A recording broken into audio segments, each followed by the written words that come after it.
Din di close dulu ya. Di mana? Di mana? PPT yang Prof Din mohon di close dulu, Prof.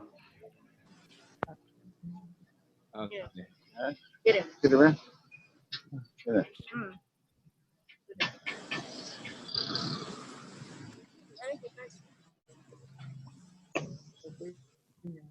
Materi yang kedua, baru yang kedua. Cara jelas. Yang kedua itu satu angkatan beta. Ini seperti kamu. Tidak. Ini. Connect lah. Ada tuh. Mulai ya. Ya silakan. Mohon yang lain di mute dulu yang sedang mengikuti ini. Para peserta, Pak Fakih tolong di mute dulu. Baik, bismillahirrahmanirrahim. Assalamualaikum warahmatullahi wabarakatuh. Waalaikumsalam warahmatullahi wabarakatuh. Alamin wa bihi nasta'inu ala umuri dunya waddin wa ala alihi wa ashabihi ajmain. Amma ba'd. Alhamdulillah kita bisa bergabung ya di dalam sesi yang ketiga dari seminar webinar HIPKIN ini dalam rangka untuk memperbincangkan berbagai isu ya. Saya mungkin dalam waktu yang tidak terlalu lama ya, ini ada beberapa slide, mungkin saya akan singkat-singkat saja karena mungkin kita lebih banyak berdiskusi. Tadi materi Prof Din saya kira sangat menarik sekali. Ibu moderator ya, Ibu Yulia, saya ucapkan terima kasih, dan ini teman-teman saya semua, Ibu EN ya, hadir di sini, kemudian Prof Din, ini guru-guru kita semua. Tadi ada Prof Said Hamid Hasan ya. Dulu kita juga kebagian tugas anotasi dari Prof Hamid. Mengesankan. Sekarang terima kasih Prof Hamid dan selalu membimbing kita semua. Oke, baik. Topik ini, tema ini, desain kurikulum pendidikan Islam di era digital. Ini paling tidak ada beberapa hal yang melatar belakangi sehingga saya lebih cenderung untuk mengambil tema ini. Pertama karena posisi ya pendidikan Islam ini nanti kita berbicara dalam berbagai konteksnya, apakah itu institusi, apakah itu kontennya, apakah itu value-nya, tapi terkait dengan itu semua bahwa pendidikan Islam ini secara regulasi sebenarnya ya tidak terpisah lagi dalam konteks persekolahan di Indonesia. Dia sudah betul-betul ya. Jadi perkembangan politik pendidikan Islam yang terakhir ini luar biasa, bahkan posisi lembaga pendidikan Islam madrasah itu memang sudah tidak berbeda lagi dengan sekolah gitu. Nah, ini saya kira penting. Tetapi persoalannya adalah ini kadang-kadang kurang diperbincangkan, tapi sehingga masih tetap saja pendidikan Islam ini itu seperti terkesan pejoratif, terpinggirkan, kemudian seperti tidak diperhatikan dan seterusnya. Dan ini menimbulkan banyak problem ya, dan saya kira kita perlu memperbincangkan ini semua karena ini semua adalah aset kita. Pendidikan Islam ini, dan apalagi secara regulasi ini memang sudah diposisikan setara begitu. Dan nanti kita akan melihat bagaimana kemudian pendidikan Islam ini dengan tantangan yang ada seberapa kuat nanti kalangan pendidikan Islam ini bisa eksis ya menghadapi tantangan-tantangan di era modern, di era digital ini.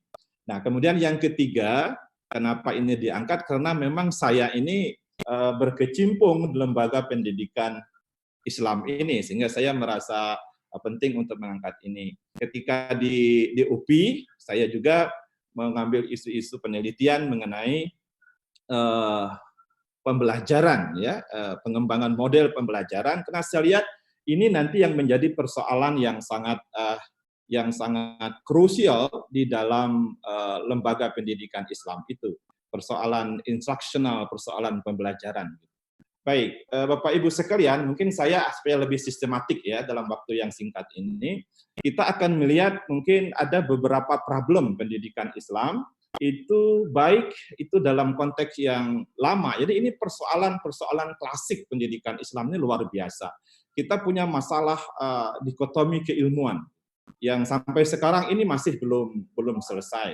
Dan kemudian ditambah lagi dengan persoalan kekinian itu yang sepertinya ini memang menuntut kita memang untuk memahami secara lebih detail, secara lebih presisi problem-problem ini sehingga kita kemudian bisa mengambil langkah-langkah untuk pengembangan pendidikan Islam ini. Kemudian kita akan melihat fakta-fakta saat ini dan apa sesungguhnya tantangan pendidikan Islam di dunia yang berubah ini.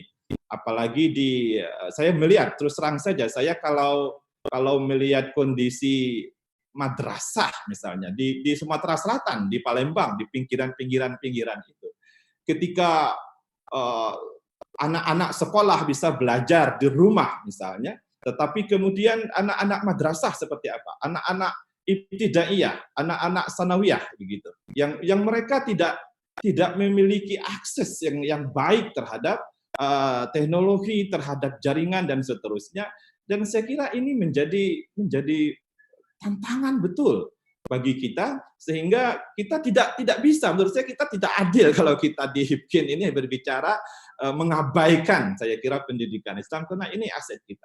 Nah kemudian mungkin kita akan berbicara, kita sama-sama berdiskusi bagaimana sih arah pengembangan pendidikan Islam ini dalam konteks kurikulum dan pembelajarannya. Mungkin kita lebih banyak bicara mengenai pembelajarannya. Paradigma saya kira juga kita akan berdiskusi mengenai itu. Baik, Bapak Ibu sekalian, pendidikan Islam itu sesungguhnya bisa kita pahami ya dalam berbagai konteksnya. Kita bisa memahamkan pendidikan Islam itu dalam satu konteks yang lebih spesifik, yang lebih spesial gitu, misalnya dalam konteks ya ini sebagai institusi, ini lembaga dan dia punya problemnya tersendiri dan luar biasa rumit.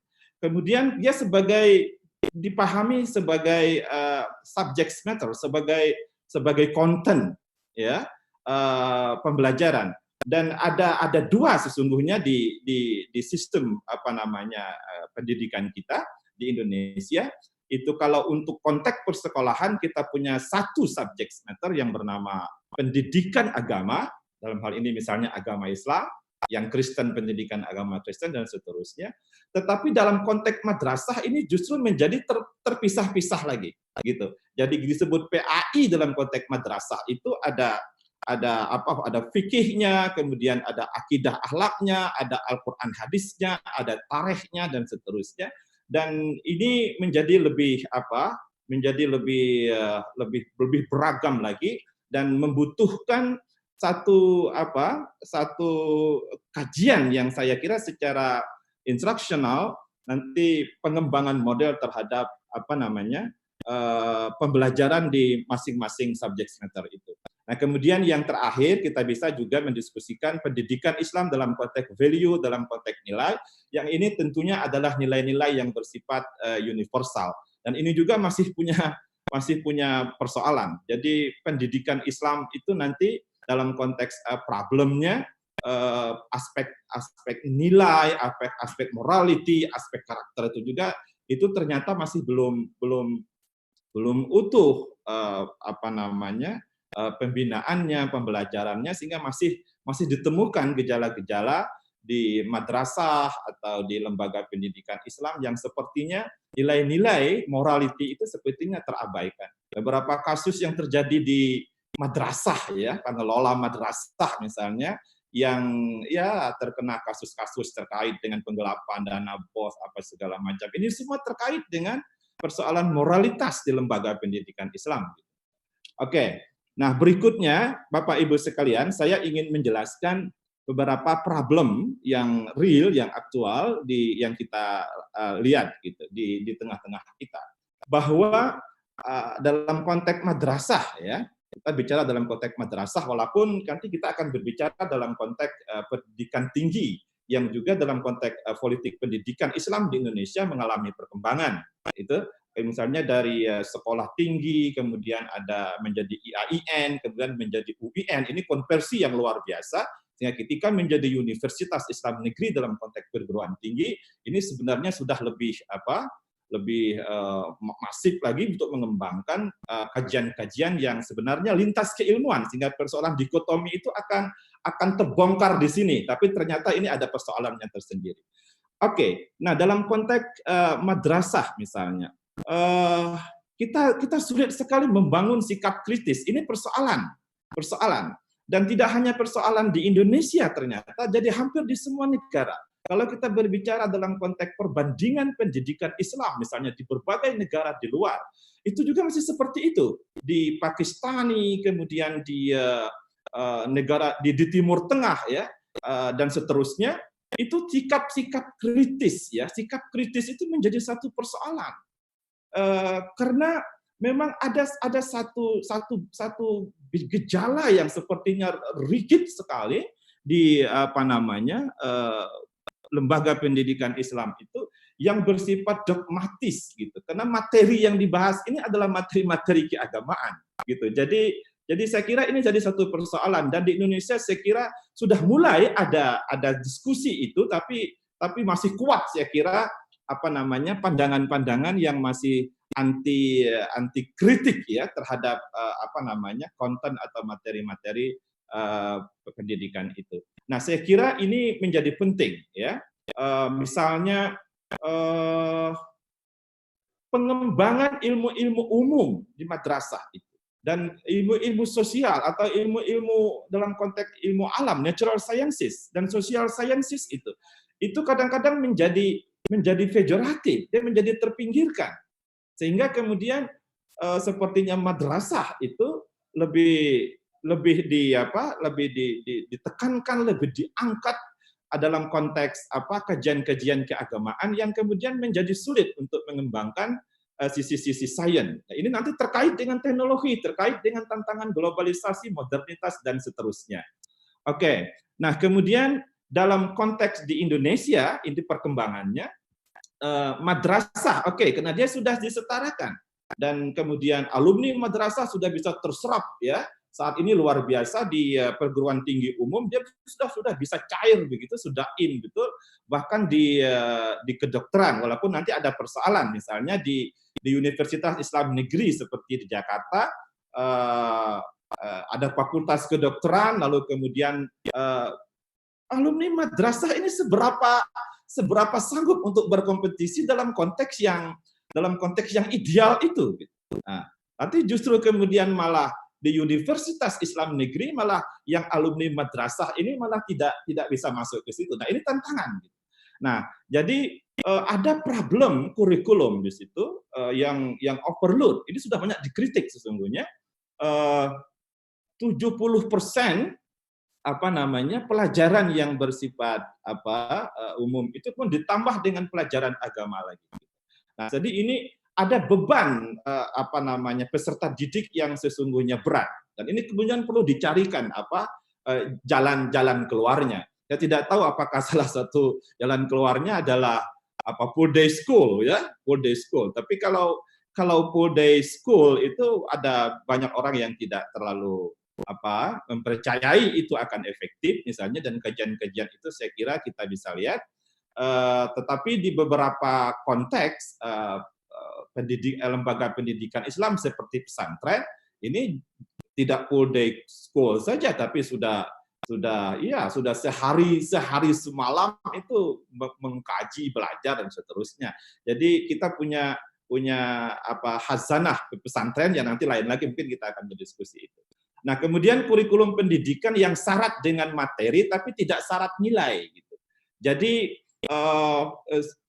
memorizing metode menghafal itu masih sangat kuat gitu, sehingga ini yang kemudian menjadi sulit, dan ini terkait dengan pengajarnya, terkait dengan lingkungannya, karena biasanya madrasah itu berada di pondok pesantren, banyak seperti itu pondok pesantren, kemudian dia juga menyelenggarakan pendidikan madrasah seperti itu, sehingga kulturnya juga kemudian menjadi terbawa-bawa ke situ. Nah, kemudian ini yang menjadi persoalan penting saya kira yang perlu kita diskusikan, kurang berorientasi kepada kebutuhan peserta didik dan masa depan itu. Nah, saya kira ini penting. Nah, semua itu saya kira ada ketidakseimbangan paradigmatik.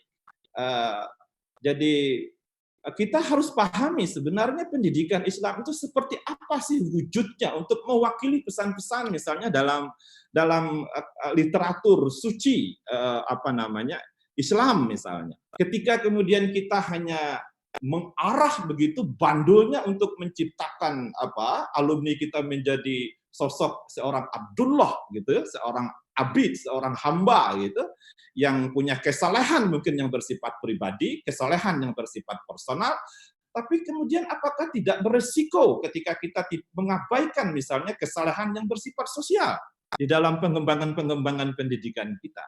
Nah, ini tentu tarik menarik. Sebenarnya yang mana sih sebenarnya yang harus kita pijakkan untuk membangun konsep atau paradigma pendidikan Islam itu. Nah, ini terus terang saja kalau saya mengamati di lapangan ini masih beragam gitu. Sehingga maka muncul perkembangan saya kira. Jadi kalau dalam penelitian sejarah sosial pendidikan Islam misalnya seperti yang dilakukan oleh K.L. Stenbrink, dia melihat sejarah di Indonesia khususnya dari pesantren kemudian berubah menjadi madrasah kemudian menjadi sekolah, dan saat ini itu perkembangan mutaakhirnya itu adalah sekolah Islam terpadu, tidak madrasah tapi sekolah Islam terpadu. Ini luar biasa. Nah, kenapa ini muncul sekolah Islam terpadu dan banyak sekali peminatnya, sepertinya dilirik betul karena mereka ini dia konsep untuk menjadi manusia sebagai khalifah. Nanti mereka bisa menguasai berbagai sisi-sisi kehidupan sosial yang beragam itu, sehingga mereka kemudian tidak menjadi kehilangan arah untuk eksis sebagai manusia yang yang baik itu dalam konteks Islam. Nah, saya kira ini menjadi penting walaupun nanti kita lihat kurikulum sekolah Islam terpadu itu keterpaduannya, integrasinya itu seperti apa. Walaupun saya melihat dalam beberapa riset yang saya sering bimbing mahasiswa, di mana sebenarnya keterpaduannya ini gitu. Jadi disebut terpadu, integrasi, tetapi kita tidak melihat ada semacam model-model integrasi yang kita pelajari misalnya dalam literatur pengembangan kurikulum. Oke, saya kira itu ya. Nah, kemudian ada fakta-fakta, oke lah, bahwa saat ini paling tidak ada 3 jenis kurikulum ya, yang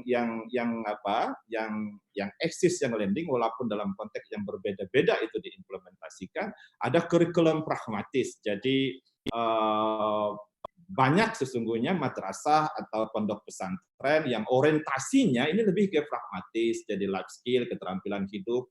Jadi menjadi santri tidak kemudian harus menjadi tidak memiliki akses terhadap sisi-sisi ekonomi dan seterusnya.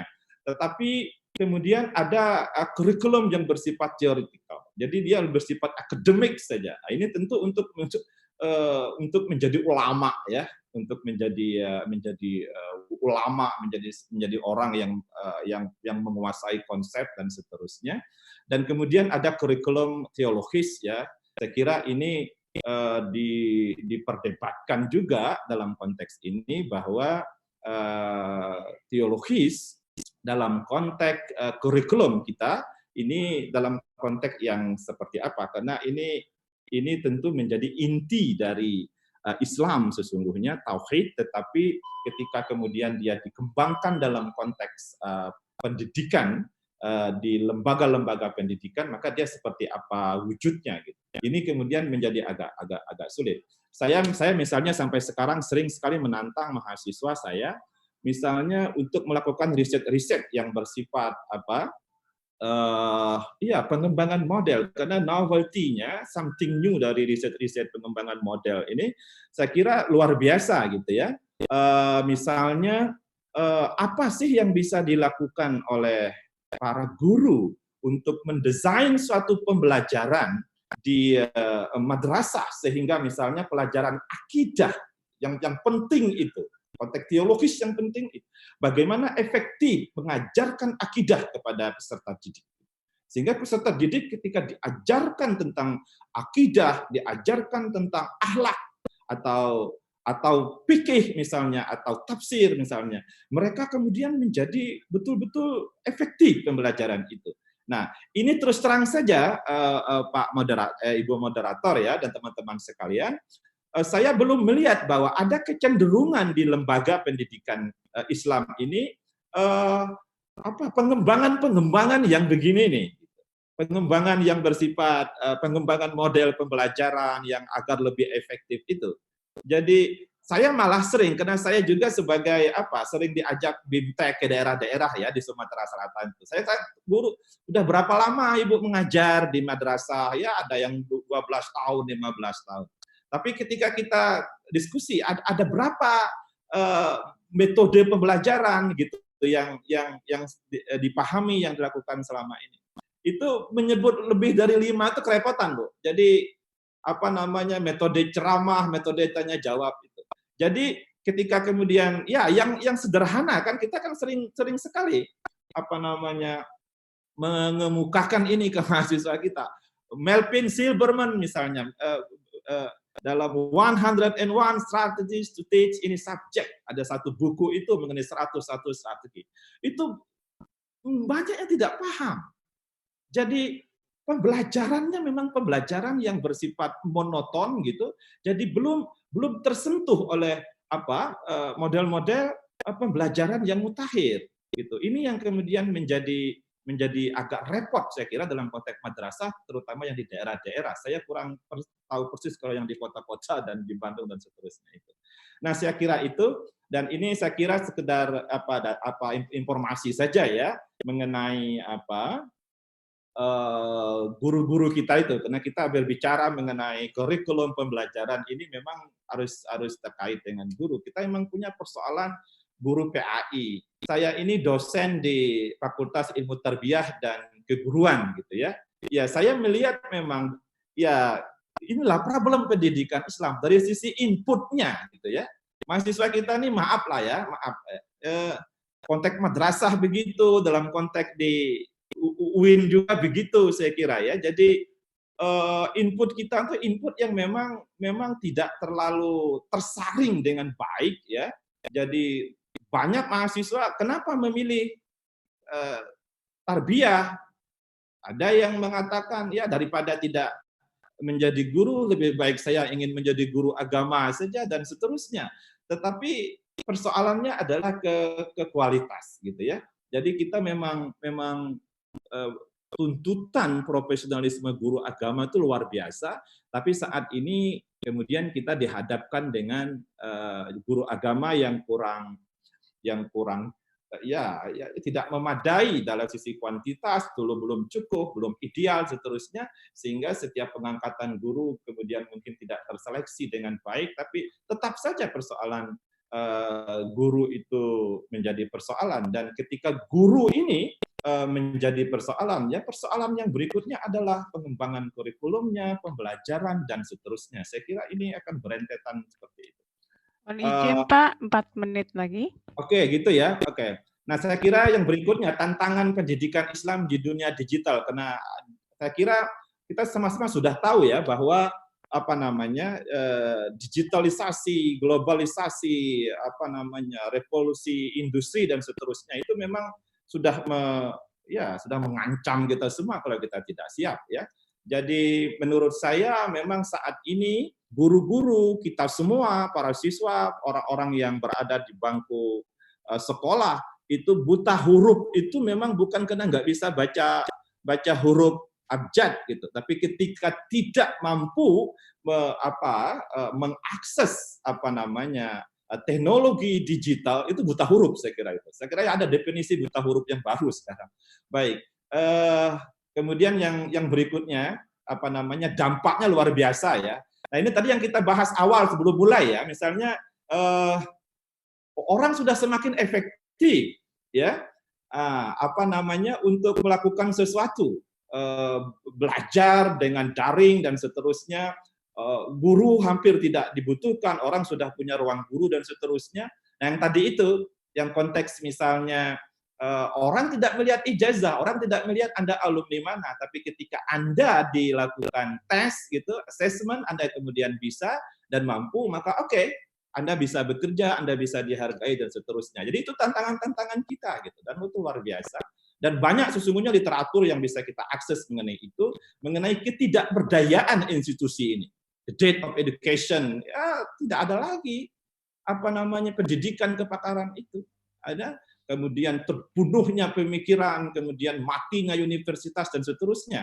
Dan ini gejala di dunia sekarang dan ke depan gitu. Nah, ya saya kadang-kadang kalau membaca ini, saya kemudian melihat madrasah, melihat UIN dan seterusnya. Aduh, ini luar biasa. Ini persoalan kita semua. Nah, Bapak Ibu sekalian. Mohon maaf Pak, waktunya. Oke, saya kira sedikit ya. Jadi kita ke ini saja, ke kurikulum. Saya kira kita nanti lebih mengarah ke kurikulum yang bersifat eklektik saja saya kira, karena pendidikan Islam ya saya kira semuanya ya, berorientasi ke peserta didik, ke masyarakat, ke pengetahuan juga. Tapi saya kira perlu semua itu. Oke, saya kira sebagai bahan diskusi saya kira itu ya Bu ya.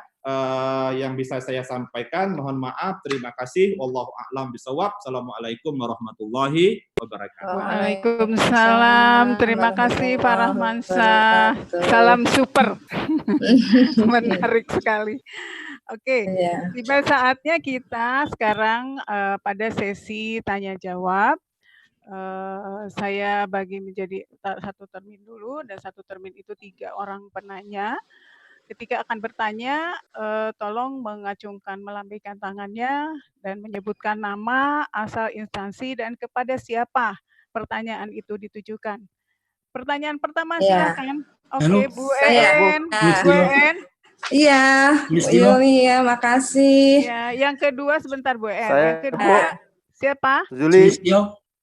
Yuli Witanto. Pak siapa? Sulistyo. Pak Sulistyo, yang kedua, yang ketiga. Yuli Bu. Gantian. Oke, Pak Yuli. Pak Yuli Utanto. Ya, Bu En, Pak Yuli, dan Pak Dian. Kita silakan Bu En terlebih dahulu. Enggak, terima kasih. Pertama untuk Prof Din dulu.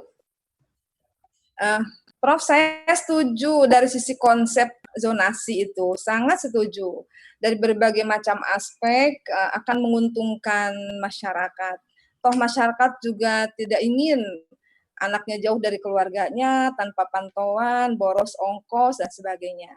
Tetapi nampaknya aktualisasinya yang dirasakan oleh masyarakat adalah sedang mencari keadilan. Dimanapun sekolah bagus akan mereka kejar bagi orang tua yang punya harapan ke depan untuk anak-anaknya. Nah, mungkin karena kita kajiannya dari kurikulum, tapi mudah-mudahan ini tersampaikan ketika Prof Din diskusi di level-level berikutnya. Nampaknya melihat gejala ini, pemerintah harus hadir deh. Dari 8 standar pendidikan, sarana prasarana amat sangat mencolok disparitasnya. Itu yang dikejar oleh masyarakat. Nah, ketika di luar sana diberlakukan kebijakan wajib belajar, maka masyarakat sudah tidak direpotkan lagi tentang kualitas, tentang sarana prasarana. Nah, saya tuh bermimpi, Prof Din, ketika masyarakat melihat keadilan ini, tentu tidak harus dipaksakan untuk dizonasi. Mereka pasti akan pilih sekolah yang dekat dengan rumahnya ketika memang itu menguntungkan dari segi kualitas.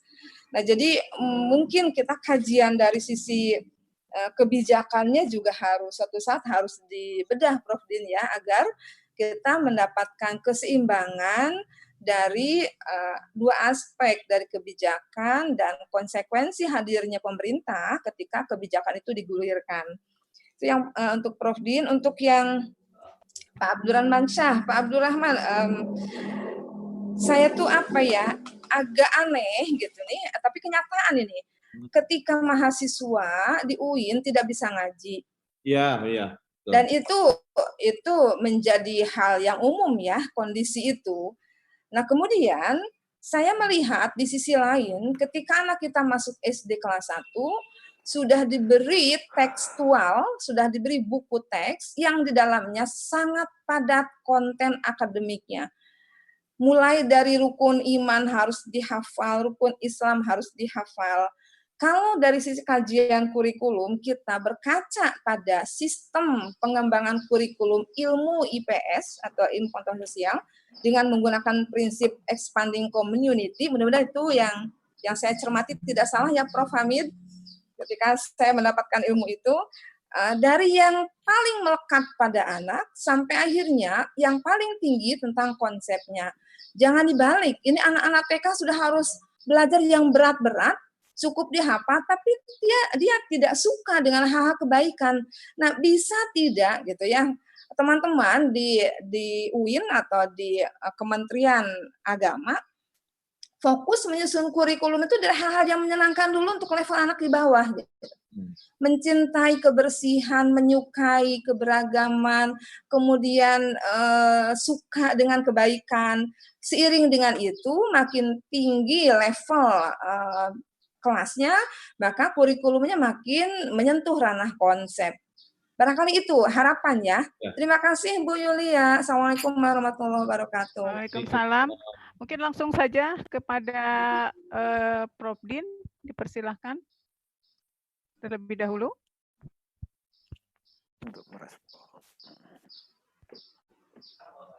Halo Prof. Din. Kak, dikumpulkan dulu ya? Langsung ya? Langsung saja Pak. Prof. Din. Ya, halo. Iya, silakan Pak.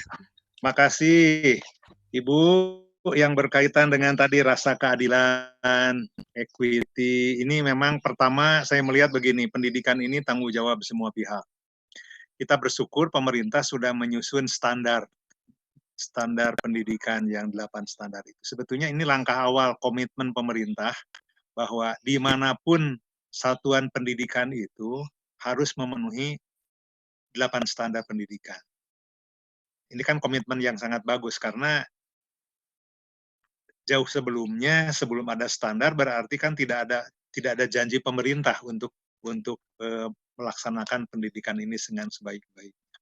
Nah, standar ini langkah awal. Jadi ada dokumen resmi yang menyebutkan bahwa suatu sekolah minimal ada ini. Kalau standar tadi Sarpras minimal ada apa? Sekolah yang paling minimal itu ada apa saja. Ini kan komitmen, walaupun ini perjalanan panjang gitu ya. Oleh sebab itu dipahami sekali manakala tadi ada suatu upaya orang tua dengan segala caranya, walaupun karena sayang sama anaknya begitu ya, ada orang tua tertentu yang dengan segala caranya ingin menyekolahkan itu pada suatu sekolah yang dimana orang tua itu sangat percaya.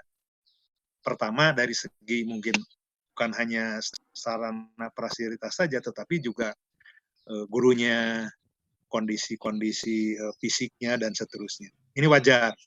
Tetapi dengan ada rambu-rambu ini sebetulnya juga ingin menjawab kepada pemerintah itu sendiri. Ke depan keadilan, pemerataan dalam mutu, dalam Sarpras itu harus sudah terjadi. Jadi kalau sekarang ini dari segi guru saja itu kan tidak merata gitu ya, secara kuantitas dan kualitasnya. Secara kuantitas di sekolah tertentu banyak guru numpuk, tapi di geografi yang tidak jauh dari sekolah itu banyak yang kurang. Nah ini kan masalah distribusi. Jadi memang distribusi ini juga harus terpikirkan, ada distribusi yang adil dalam kerangka ingin agar pemerataan mutu itu bisa dilaksanakan. Yang kedua dari segi Sarpras tadi. Kalau melihat anggaran yang tersedia, ada komitmen yang bagus dari pemerintah, ingin semua sekolah itu Sarprasnya terpenuhi, Sarpras minimal. Jadi ke depan ini PPDB ini tidak serius seperti sekarang. Sekarang pun bandingannya kalau seperti 2 tahun yang lalu di mana PPDB ini dilaksanakan sangat ramai sekali. Karena banyak orang juga yang terbiasa untuk beli kursi misalnya begitu. Mohon maaf ini kalau ada, karena saya juga tidak punya datanya, ini baru kata cenah gitu ya. Ada beli kursi dengan segala macam, ada suatu komitmen di internal sekolah sehingga akhirnya anak itu bisa diterima. Itu unfair. Walaupun mungkin bagi orang tua tertentu ini syah demi anaknya bisa sekolah di sana, dan orang tua sepertinya berjibaku lakukan yang terbaik, tetapi dengan cara yang kurang. Nah, ini barangkali gitu ya yang menjadi catatan dari apa yang disampaikan. Yang kedua, saya justru concern-nya begini, manakala ini dilaksanakan dan sekolah secara kenyataan menerima begitu beragamnya kualitas siswa. Misalnya siswa baru dari, kalau di kelas itu ada 35 orang, berarti seorang guru harus siap yang 35 orang itu dididik apapun latar belakang kemampuannya. Nah, ini kan pertanyaan, justru yang saya melihat ini pertanyaan, sanggupkah para guru, kalau dulu lah misalnya di sekolah favorit, yang datang-datang itu adalah siswa-siswa yang umumnya prestasinya cukup bagus, jadi tingkat prestasinya agak baik semua lah kira-kira. Tetapi dengan PPSB ini, PPDB ini bisa terjadi antara yang fast learners dengan siswa yang low bad itu bisa terjadi dalam satu kelas. Nah, ini kan tantangan bagi kepala sekolah, bagi guru, terutama guru, bagaimana strategi belajar, strategi pembelajaran yang dilakukan bagi anak yang sangat heterogen in term of quality.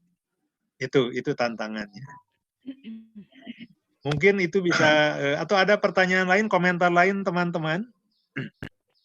Memang ini belum adil, belum equity gitu ya. Nah, tetapi Betul, keadilan harus Prof. dilaksanakan. Ya, Prof. Din, kemarin itu saya ikut seminar yang dengan Prof. Hamid di alumni UNJ. Ya.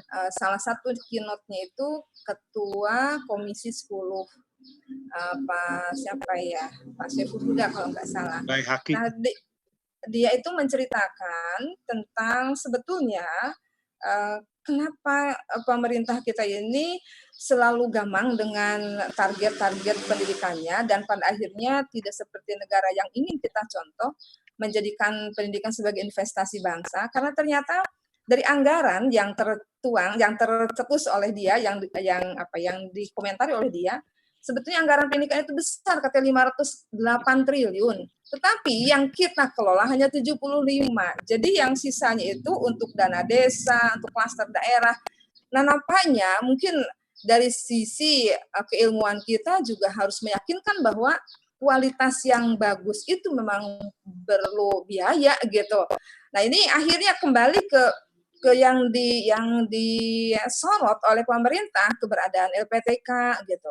Padahal pemerintah harus hadir ketika menggulirkan wajib belajar, semuanya harus sudah terpenuhi standarnya gitu. Nah, ini keprihatinan tersendiri, Prof. Jadi aduh gimana gitu, kita menggunakan zona oke, tapi pemerintah juga harus punya komitmen dengan kebijakannya. Saya yakin masyarakat gampang mengikutinya, asal memang apa yang diberlakukan itu dirasakan manfaatnya oleh masyarakat. Itu saja, Prof. Din. Terima kasih atas jawabannya. Ya, makasih Bu En, Ibu dan Bapak, Terima kasih. melengkapi apa yang disampaikan Bu En. Jadi ini memang tanggung jawab bersama. Termasuk saya melihat begini, pemerintah pun ada keinginan dan sudah banyak hal yang dilakukan. Walaupun terus terang belum memenuhi aspirasi banyak pihak, termasuk kita juga jujur, mungkin pemerintah juga dananya tidak terlalu banyak juga gitu ya, karena populasi yang harus dilayaninya juga banyak. Mungkin angkanya bisa triliun, tetapi ibarat suatu keluarga yang anaknya banyak, ya akhirnya diempret-empret sedikit, gitu ya. Kira-kira seperti itu. Iya, dan di bagian klaster lain, Prof, klaster daerah ngambil dari situ, dana desa ngambil dari situ, jadi aduh akhirnya morat-marit. 20%. Ya, terima kasih, Prof. Oke, baik. Ya, pertanyaan masih dari Bu En ini yang ditujukan untuk Pak Abdurrahman Syah. Silakan, Pak. Ya, oke. Terima kasih Ibu EN. Jadi yang dikemukakan Ibu EN itu problem sebenarnya. Itu sudah dari mana-mana, termasuk di UIN Raden Patah. Saya di Fakultas Terbiah juga masih menemukan ada mahasiswa yang memang bukan tidak bisa membaca. Awalnya bisa membaca, tapi karena tidak kemudian diulang, akhirnya kemudian menjadi terbata-bata.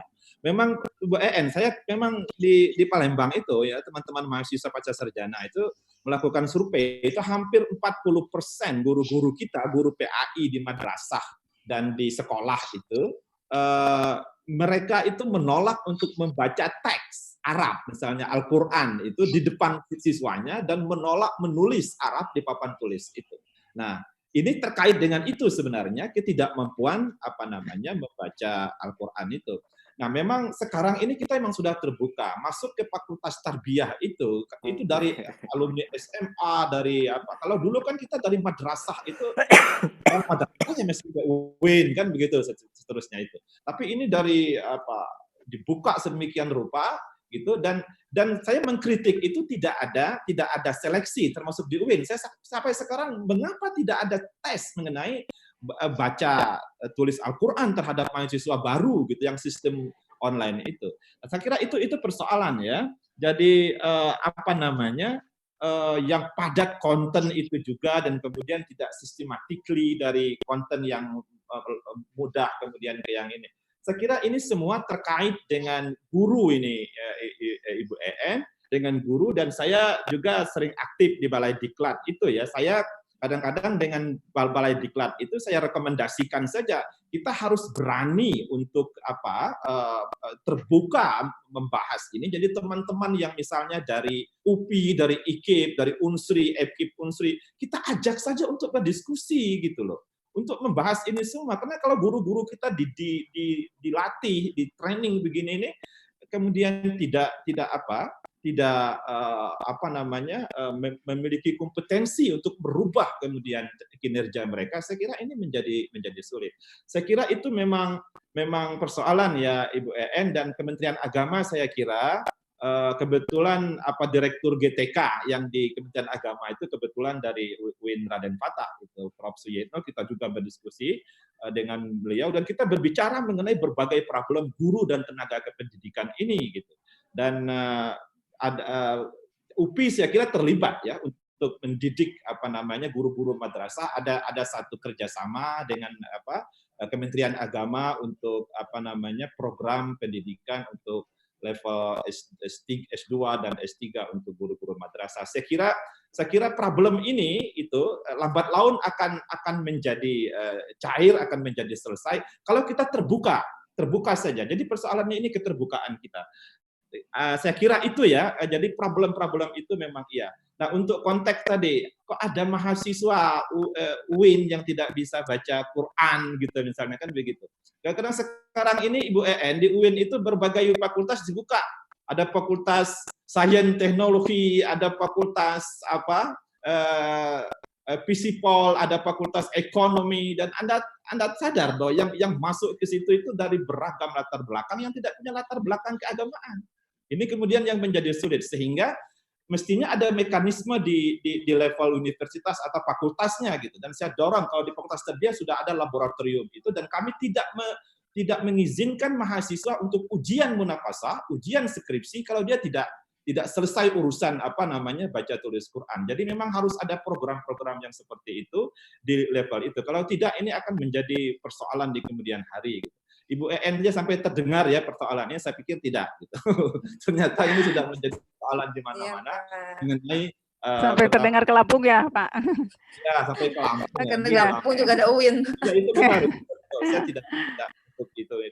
Ya, terima kasih. Ya. Terima kasih Makanya Pak Ibu EN, Odin itu harus sering ke UIN ya nanti ya. Ya. Insya Allah. UIN lah gitu. Ya, sering ke UIN. Pak Rektor juga saya bilang, Pak Rektor, UPI gimana nih kerjasama lah MOU gimana untuk membimbing riset-riset pengembangan model pembelajaran di madrasah apa gitu. Nanti promotornya Prof. Din lah atau Ibu atau siapa. Ya. Terima kasih Bu Yulia yang baik hati. Sama-sama. Kalau masih penasaran Bu En nanti bisa dilanjut di lain waktu. Iya nanti. Japri. Iya. Oke, untuk pertanyaan selanjutnya dari Pak Yuli Utanto. Silahkan Pak Yuli, fokus langsung ke pertanyaannya ya Pak. Baik, terima kasih Bu Yulia. Assalamualaikum Bapak Ibu dimanapun Bapak Ibu berada. Waalaikumsalam. Pertama saya ke Prof. Din. Prof, tentang zonasi ini dihadapkan pada dua fakta. ada hasil riset teman saya yang kebetulan saya membantu riset tentang waktu itu tentang BHP, Badan Hukum Pendidikan. Itu salah satunya itu menyatakan bahwa ternyata orang tua Indonesia, orang tua kita itu mampu dan rela membayar berapapun mahalnya biaya pendidikan bagi anak-anaknya. Fakta yang pertama, kemudian fakta yang kedua, ketika ada yonasi ini, sekolah-sekolah yang tadinya itu diburu oleh masyarakat, artinya difavoritkan oleh masyarakat, itu merasa bahwa sekarang mereka tidak memiliki input yang bagus sebagaimana sebelum ada yonasi, sehingga kemudian ada kekhawatiran bahwa ketika inputnya tidak sebagus sebagaimana sebelumnya, maka akan dikhawatirkan nanti reputasi sekolah itu akan menurun. Karena awalnya kan inputnya bagus, sementara sekarang inputnya tidak bagus. Nah, dihadapkan pada dua fakta ini, sebaiknya hal-hal apa yang kemudian bisa dilakukan untuk menyadarkan masyarakat supaya kemudian bahwa menyekolahkan anak itu tidak menyekolahkan duit. Bahwa kemudian sekolah yang difavoritkan masyarakat itu tidak jaminan bahwa kemudian itu akan menjadi bagus di situ, karena seperti yang diyakini oleh kita sebagai ahli kurikulum itu kan proses yang utama ketimbang input gitu ya. Nah, ini bagaimana kemudian yang bisa dilakukan oleh kita untuk menyadarkan masyarakat terhadap dua hal itu, karena orang tua mau nyekolahkan anaknya itu berapapun biayanya akan dibayar. Sebab kalau orang tua yang menyekolahkan anaknya dengan gratis itu dia tidak menceritakannya di rapat-rapat arisan gitu. Tapi kalau biaya mahal itu malah bangga dan menceritakannya di teman-teman arisannya begitu. Itu yang untuk Prof. Din. Kemudian untuk Pak Rahman, kita dihadapkan fakta bahwa sebentar lagi perguruan tinggi luar negeri itu kemungkinan akan ada di Indonesia. Termasuk kemarin belum lama kita mendengar di berita akan ada Universitas Peking di Kepri. Nah, apa yang sudah UIN atau teman-teman UIN ini lakukan untuk membenahi pendidikan keagamaan, terutama yang kurikulum pendidikan agama. Karena kalau kemudian nanti tantangannya adalah perguruan tinggi internasional, termasuk punya luar negeri, punya negara manapun, termasuk Cina, termasuk yang lain nanti membuka universitas di Indonesia, maka kemudian tantangannya ini adalah nasionalisme bangsa Indonesia ini akan tergerus. Bahkan nanti mungkin menjadi tantangan tersendiri bagi generasi kita yang bonus demografi yang harapannya itu menjadi berkah. Nanti kalau kemudian nasionalismenya menjadi tidak ada, tergerus oleh pendidikan yang dari luar ini, kan menjadi musibah tersendirilah. Kira-kira apa yang sudah dilakukan oleh teman-teman dari UIN, terutama yang mendesain kurikulum untuk pendidikan Islam ini untuk mengantisipasi hal-hal itu? Karena kita yakin bahwa pendidikan yang bagus itu kan harusnya dibangun dari budaya bangsa. Kita tidak perlu harus kita itu terlalu lama bercermin kepada bangsa lain begitu. Nah, apa yang sudah dilakukan untuk mengantisipasi ini? Itu saja Bu Yulia. Terima kasih waktunya, dan waktu saya kembalikan kepada moderator. Terima kasih. Wassalamualaikum. Waalaikumsalam warahmatullahi wabarakatuh.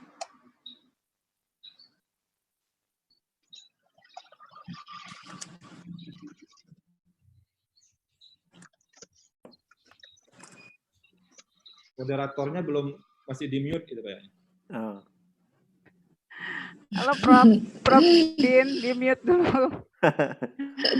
Ya, silakan dari Pak Yuli. Baik Pak Yuli, dan mungkin pertanyaan yang hampir sama juga mungkin saja ada di benak Ibu dan Bapak, hanya sudah diwakili sama Pak Yuli. Jadi intinya begini, wajar bagi orang tua tertentu, terutama yang mungkin sosial ekonominya tinggi, ingin juga menyekolahkan pada sekolah yang menurut orang tuanya sangat bagus, berapapun harga yang dibayar, sebagai bentuk pertanggungjawaban orang tua yang kaya terhadap anaknya.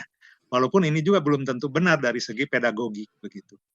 Jadi artinya pandangan yang sebetulnya tepat tapi keliru itu karena fakta menunjukkan bahwa kalau seperti itu, anaknya hanya boleh bersekolah pada anak yang sama-sama level latar belakang orang tuanya. Dari segi ekonomi misalnya. Dari segi fasilitas yang ada, semuanya bawa mobil, bawa motor, kan begitu kan kira-kira harapannya. Nah, memang di situ ada berlaku hukum pasar dalam tanda kutip, karena pemerintah juga tidak menginginkan ada sekolah favorit di satu sekolah dan yang lain tidak favorit, tidak begitu kan konsepnya. Pemerintah ingin, apalagi tentang wajib belajar 9 tahun, bahwa semua, pertama semangat aktivitasnya, jadi pemerataannya gitu ya. Walaupun secara bertahap pemerintah juga harus sudah mulai meningkatkan volume ataupun akses kualitas itu merata di mana-mana. Sehingga kondisi yang tadi pilihan orang tua berapapun bayar asal bisa di sekolah favorit, sekarang di mana-mana tersedia dan sudah cukup bagus. Nah ini kan tidak perlu bayar lagi gitu ya. Dalam pengertian tidak perlu ada bayar jalan belakang. Dulu bisa terjadi malah ada kelas khusus begitu. Ini siapa yang dulunya mantan kepala sekolah, ada kelas khusus dan sekolah itu diperuntukkan bagi, ya bukan finansial, tapi ada titipan, ada KTBLC, berbagai hal, sehingga volume per kelasnya, artinya jumlah rombelnya itu bisa bertambah pada sekolah-sekolah yang dikategorikan favorit. Ini kebijakan pemerintah tidak boleh terjadi lagi. Ingin mutu yang relatif seimbang, sama bagus lah begitu. Diawali dengan kualitas gurunya. Diawali dengan ada training teachers yang per tahun itu cukup bagus. Memang Pak Juli, kalau data tentang training day per tahun untuk guru Indonesia rendah dibanding dengan guru di negara lain. Rendah. Begitu rendahnya sehingga di kita ini ada KKG, ada MGMP. Sebetulnya KKG itu, tanda kutip ini ya, artinya penguatan guru dengan cara yang murah. Karena dari guru, oleh guru, untuk guru. Pemerintah penonton, kan kira-kira begitu. Padahal, kalau untuk meningkatkan kemampuan guru ya harus disiapkan. Trainingnya disiapkan. Jadi jangan sampai ada guru yang cukup